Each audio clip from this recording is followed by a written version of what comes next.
करता है और उससे हमें क्या बेनिफिट है। तो देखिए मेरे मेनली इसके अंदर कुछ पॉइंट दिए गए हैं। This mutual exchange of goods and services it is called trade and business between two countries it is called international trade and purchase sale and carried about the countries it is called foreign trade. अब आप इसको समझ जाइए। पहली बात कि आपस में कम्युनिकेट करना है ना, बातचीत करना। दूसरा, उस बातचीत के दौरान आपने सामान को बेचना है ना। और तीसरा, किसी एक कंट्री से दूसरे सामान से बेचना या खरीदना।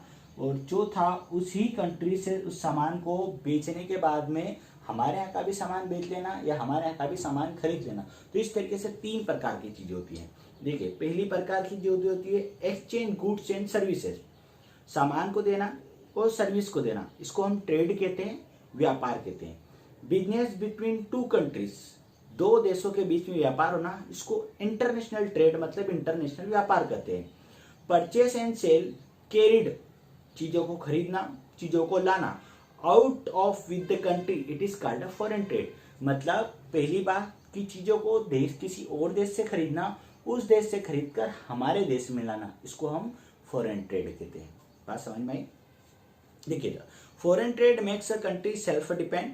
फॉरेन ट्रेड से किसी भी देश को हम क्या बना सकते हैं, सेल्फ डिपेंड बना सकते हैं। मतलब हमें किसी और देश के ऊपर आश्रित रहने की जरूरत नहीं है अगर हम विदेशी व्यापार करते हैं तो।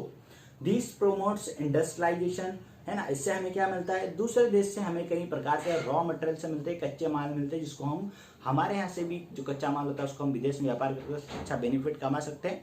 और विदेश से भी हमारे जो कुछ कच्चा माल जिससे हमें आवश्यकता है वह हमें वहाँ से लेकर हम यहाँ पर उसको प्रॉपर करके हम उसका बेनिफिट ले सकते हैं। Foreign trade increase the possibilities for the agriculture development, improvement technology, seeds and promotes agriculture development.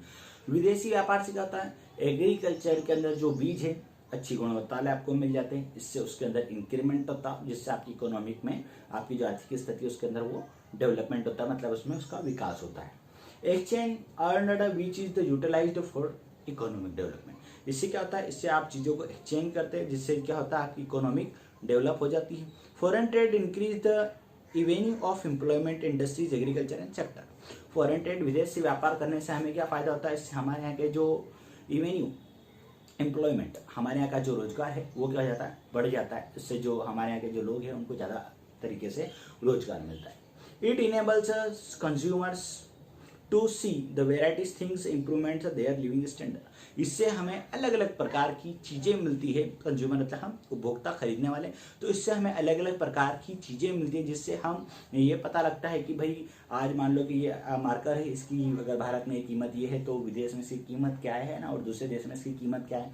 जिस तरीके से हम वेराइटीज़ और फ़ोन, जो मोबाइल फ़ोन है हम अलग अलग प्रकार के इस्तेमाल कर रहे हैं, तो आपको पता है कि भाई यही सेम कंपनी का अगर मान लो अगर नहीं आता है ना, और अगर हम किसी बड़ी महंगी कंपनी से खरीदते तो आपको पता है कि उसकी कीमत कितनी हाई होती है। लेकिन अब इंटरनेशनल ट्रेड की वजह से हमें जो चीज़ें सस्ती मिलती है, कम प्राइजेस में भी मिल जाती है। नेक्स्ट है,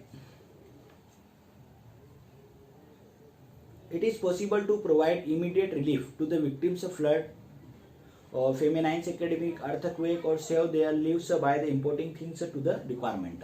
ये क्या करता है, जैसे अगर मान लो अचानक से किसी प्लेस पे या किसी स्थान पर भूखमरी आ गई या बाढ़ हो गई या भूकंप आ गया, वो उस स्थान पर हमारे पास इतना सारा स्टॉक है ही नहीं कि मतलब हमारे पास इतने सारे गेहूँ नहीं है, इतना सारा अनाज नहीं है ना कि हम जो है वहाँ पर स्थान पर प्रोवाइड कर सके, तो हम क्या करते हैं, विदेश में जो लोग है ना, वहाँ से हम क्या चीज़ें, इन चीज़ों को खरीद कर फिर हम जो है उनको प्रदान कर सकते हैं। तो यह हमारे लिए एक बेनिफिटेड होता है।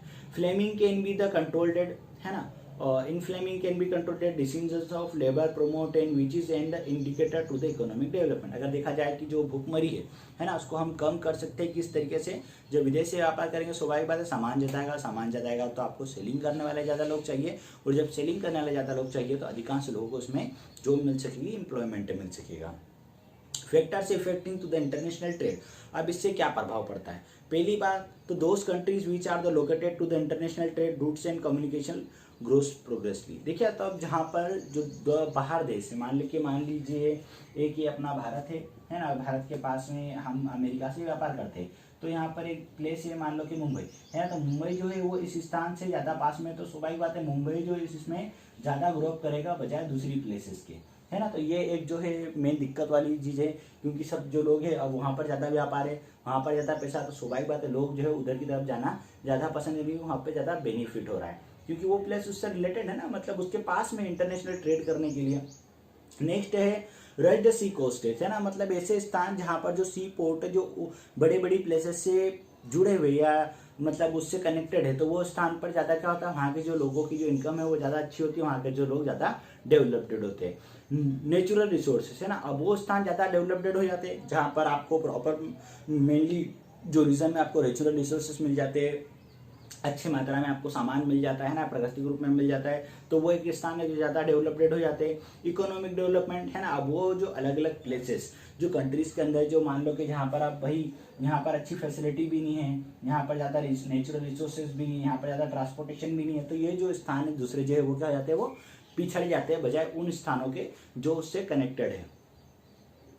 कल्चरल डाइवर्सिटी, देखिए आप लोगों के बीच में एक लोगों की मानसिकता जो होती है ना, कि हमारा जो समाज है, हमारा जो धर्म है या हमारी जो लाइफ स्टाइल है, हम जो है उसी तरीके से रहेंगे या जिएंगे, लेकिन जब वो फॉरेन ट्रेड को देखते हैं या विदेश के अंदर लोगों के तरीकों को देखते हैं, जैसे जीन्स टी शर्ट पहनना है ना, महिलाओं का अच्छा एजुकेशन होना, उनके वहाँ पर रहना, घूमना फिरना, ये वो, तो इससे क्या होता है, इससे लोगों की मेंटालिटी में परिवर्तन आता है, और उससे क्या होता है फिर कल्चरल डाइवर्सिटी हो जाती है, मतलब जो अपने जो हमारे जो पुराने जो ट्रेड है ना, ये जिस तरीके से जो हम चल रहे हैं उसके अंदर हम फिर परिवर्तन आने की कोशिश करते हैं।